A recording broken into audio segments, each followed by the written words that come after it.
Hi real estate agents, this is dconnors at Mortgage One.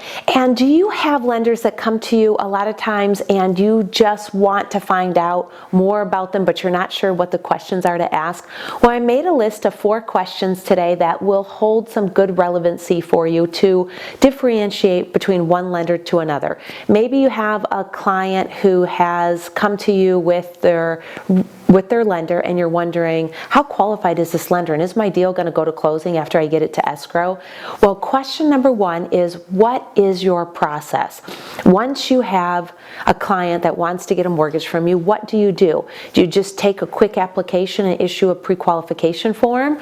Or do you do things like collect documents? And then from collecting documents, just listen to them. Find out what they do. Do they get an automated underwriting approval? Do they send it to underwriting for a pre-underwritten approval? So knowing those questions and helping you feel really comfortable with the process is hugely important. The second question to ask your lender is, do you run findings with both LP and DU? Let's talk more about that. So conventional financing has 2 different approvals. There's Freddie Mac and there's Fannie Mae. And so having accessibility to them both as a lender is hugely important, and not every lender does. So for example, Fifth Third Bank uses LP or Freddie Mac. Wells Fargo uses LP or Freddie Mac. Chase Bank, I believe, uses Fannie Mae, where some lenders, such as ourselves at Mortgage One, we have accessibility to both Fannie Mae and Freddie Mac. This is really important and really great because it allows us to, sometimes you get a denial with one, you'll get an approval with another. This happened on 2 occasions last week where I wasn't getting an approval with Fannie Mae. When I flipped it over to Freddie Mac, we got an approval. So having accessibility to both.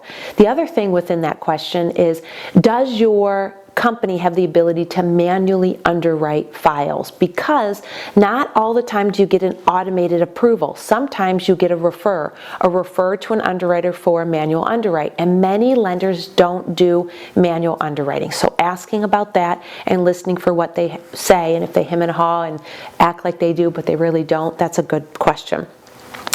Question number 3, how are you going to update me? How does your company give updates? What do you do?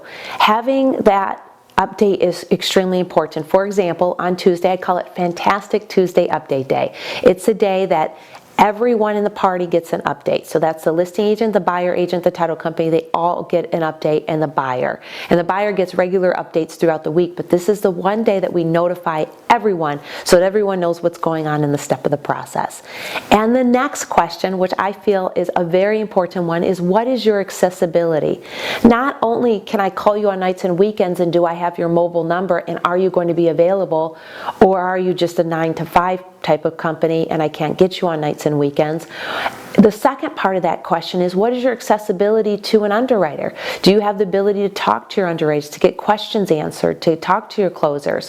What is your accessibility to the vice president of your company? What happens when you have an appraisal and you have to dispute it and get that overturned? Do you have a process flow for messed up appraisals and accessibility to that high-level managers in order to close that deal for me?